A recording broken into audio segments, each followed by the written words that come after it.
네, 안녕하십니까. 부산대학교 병원 외과에서 대장암 수술을 주로 하고 있는 정홍재라고 합니다. 오늘은 대장암 수술 이외의 처치에 대해서 한번 알아보도록 하겠습니다. 대장암이란 대장에 생긴 암세포로 이루어진 악성 종양을 의미합니다. 국내에서도 대장암은 생활 습관이 서구화됨에 따라서 발생이 꾸준히 증가하고 있습니다. 발생 원인은 대장암의 대부분은 선종에서 시작해서 발생하게 되는데 환경적 요인이라든가 유전적 요인에 의해서 이러한 대장암이 발생이 되게 되겠습니다. 증상은 초기의 경우에는 대부분 무증상이나 증상이 나타나는 경우에는 암이 상당히 진행된 것을 암시하고 또한 암이 발생하는 위치에 따라 증상이 약간씩 차이가 있을 수 있습니다. 수술 치료의 목적은 암으로 인한 구조적 기능적 손상을 회복시킴으로써 환자를 치유하는 데 목표를 두겠습니다. 치유가 불가능할 경우에는 더 이상 암의 진행을 막고 증상을 완화시킴으로써 수명을 연장하고 삶의 질을 높이는 것에 중점을 두겠습니다. 적절한 치료 방침으로는 대장암이 발생한 위치, 진행 정도, 전신 상태, 사회활동, 환자 본인이나 가족의 희망 등을 고려하여 결정하게 되며 때로는 여러 가지 치료를 병행하게 됩니다. 수술 시 많이 물어보시는데 장은 얼마나 절제하나요? 부위에 따라 차이가 있지만 통상적으로 20에서 30cm 정도 자르게 되며 이 정도의 장 절제는 보통 배변 기능에 큰 장애를 주지 않습니다. 수술 후 치료 계획은 수술 가능이냐 불가능에 따라서 수술을 먼저 진행하거나 아니면 항암 치료를 하게 되는 경우가 있고 수술 이외에도 보조적인 항암 치료를 추가할 수도 있고 그냥 수술로서 치료가 끝나는 경우도 있습니다. 수술 후 입원 기간은 며칠인가요? 보통 합병증이 없을 경우에는 대장암 수술 후에는 일주일에서 열흘 사이에 퇴원하게 되고 직장암 같은 경우에는 수술 일주일에서 2주 사이에 퇴원하게 됩니다. 단 항문을 제거하는 수술을 하거나 항문과 대장을 바로 연결하는 경우 상처 회복에 2, 4주 정도 걸려서 좀 더 입원 기간이 길어질 수 있습니다. 또한 합병증 발생 시에는 입원 기간이 좀 더 길어질 수 있습니다. 합병증 예방 및 치료 방법에 대해서 알아보겠습니다. 발현 시기에 따라서 급성과 만성으로 구별을 할 수가 있습니다. 먼저 출혈 및 수술 상처 지연이 있을 수 있습니다. 수술로 인한 출혈로 수혈을 하거나 수술 부위에 출혈이 발생하여 수혈을 안 될 경우에는 응급 재수술을 시행할 수도 있습니다. 발열, 우리가 수술하고 나서는 이 발열이 가장 중요한데요. 수술 상처 부위에 농양이 생기거나 복강내 농양, 주로 이제 수술 후 1, 2일째 생기는 발열의 가장 많은 원인은 무기폐, 즉 폐가 짜부러져서 생기는 경우가 제일 많습니다. 그 외에 고령 환자에서는 선망이 쉽게 발생할 수 있습니다. 수술 후 일시적으로 대뇌 기능이 약화되어 환각 현상이 생기거나 사람과 장소를 잘못 알아보며 헛소리를 하거나 심한 흥분 상태를 보일 수 있습니다. 그러나 대부분 일시적이고 의증이 없지만 흥분이나 한가운데 난 사고가 생길 수 있습니다. 그래서 유의해야 됩니다.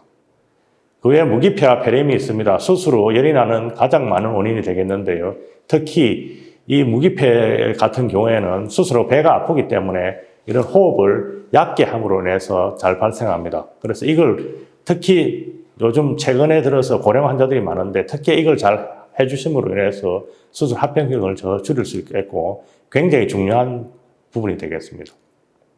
위에 문 아픈 누출이 있을 수 있습니다.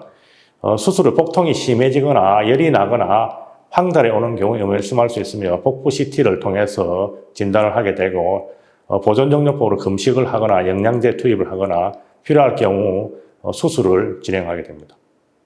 위에 복강내 농양이 생길 수 있습니다.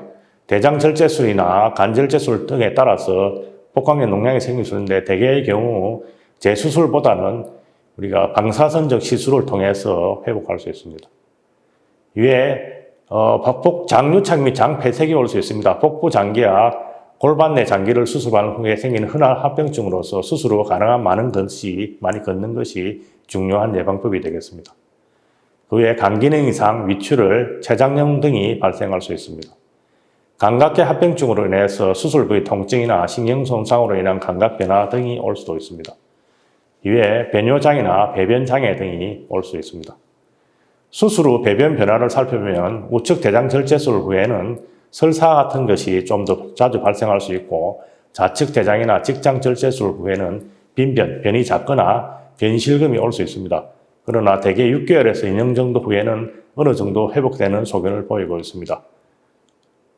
수술 후 관리는 수술 직후 관리, 수술 당일에는 침상 안정 및 폐 운동을 열심히 해야 되겠습니다. 특히 심호흡을 하거나 헛기침 등을 통해서 우리가 이 폐 합병증을 줄이는 게 아주 중요하겠습니다. 통증 관리는 현재는 이제 자가 통증 조절 장치를 한 3, 4일간 유지하면서 통증이 심할 경우에는 버튼을 눌러서 이렇게 투약을 하게 됩니다. 그러나 이 자가 통증 조절 장치로서 통증이 조절되지 않을 경우에는 추가 진통제를 투약할 수 있으므로 진통제를 쓴다고 해서 상처의 회복이 특별히 지연되면 하는 건 아니기 때문에 여러분은 특별히 통증을 잘 관리해야 되겠습니다. 그 외에 소변줄이라든가 배액관 같은 걸 관리하는 방법이 있겠습니다. 대개 소변줄은 보통 수술 후 1, 2일째 제거를 하게 되고 배액관 같은 경우에는 배액관의 배액량 감소라든가 출혈, 염증 소견이 없으면은 약 한 5, 6일째 제거를 하게 됩니다. 상처 관리에 대해서 알아보겠습니다. 실밥을 제거하기 전에 1일 간격을 두고 소독을 시행하고 상처 부위 감염된 합병증 발생 시기에는 소독 횟수를 좀 더 증가하게 되겠습니다. 실밥을 보유하고 퇴원할 수 있으며 이럴 경우에는 자가 혹은 근처 병원에서 2, 3일 간격으로 소독을 시행하시면 되겠습니다. 실밥 제거 이후에는 소독이 불필요하고 실밥 제거 후에는 간단한 샤워는 가능합니다. 그러나 통목욕은 가능한 수술 후 4주 이후부터 권고를 합니다. 운동 관리에 보면 걷기 운동은 장운동 촉진을 하여 장유착 예방에 도움이 되고 전신염증 반응 감소를 시킬 수 있기 때문에 다양한 합병증을 예방하고 반응 회복에 큰 도움을 줄 수 있습니다. 수술 당일에는 침상 안정을 요하지만 수술 다음 날부터는 침상에서 앉은 자세 또는 걷기, 특히 간호사실까지 걷기라든가 수술 후 1, 2일째는 1, 20분 정도씩 걷기와 횟수를 증량하고 수술 후 3일 이내에는 어지러울 수 있으므로 꼭 보호자와 같이 걷기를 권유합니다. 대장암 화학항요법은 필수인가요? 모든 환자에서 진행하는 것은 아니며 병기에 따라 시행합니다. 수술 후 2주 정도 경과 후에 조직 검사 결과에 따라 항암 치료 여부를 결정하게 됩니다. 장루 관리는 어떻게 할까요?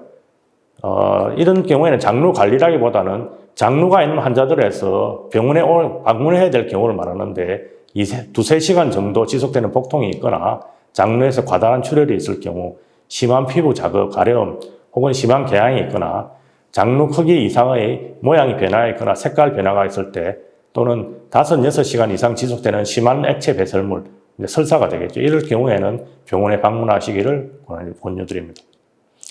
일상생활 관리에 대해서 알아보겠습니다. 퇴원 후 운동은 복부에 힘이 들어가는 운동은 가능하면 3개월 위에 하는 것이 권장됩니다. 대개 수술 후 4주 뒤에는 일상생활에 복귀하도록 권유하고 있습니다. 환자 개인에 따라 다르나 일반적인 사회생활로 복귀가 가능하며 수술 후 약 1개월 정도에는 대부분의 경우 일상생활에 복귀하기를 권유하고 있습니다. 그러나 너무 힘든 일이라든가 스트레스가 많은 경우에는 환자의 면역력 같은 걸 저하시킬 수 있기 때문에 가능하면 피하는 것을 권유드리고 특히 항암요법이나 방사선 치료 등의 경우에는 부담이 크므로 가능하면 간단한 일만 할 것을 권유하고 있습니다. 식이 관리는 어떻게 할까요? 대장암 수술 후에 식사원칙은 저잔소요법, 그러니까 특히 찌꺼기가 좀 덜 남는 식사요법을 권유하고 있습니다. 섬유수 섭취를 줄여서 대변의 양을 좀 조절하거나 장 운동을 돕는 식사법을 권유하고 있습니다. 일반적으로 대장암 수술 1개월간 정도 이렇게 저잔사 시기를 할 것을 권유하고 있습니다. 그 다음 면역 기능과 영양 관리인데요. 우리가 이제 흔히 말하면 우리가 면역력을 높이기 위해서 다른 일반적인 보조 식품을 먹는 것보다는 균형 있는 성장 섭취를 통해서 체내 대사작용을 활성화하고 신체 회복을 빨리 돕게 됩니다. 이름으로써 비정상적인 암세의 빠른 성장을 억제할 수 있고 면역력을 높일 수 있습니다.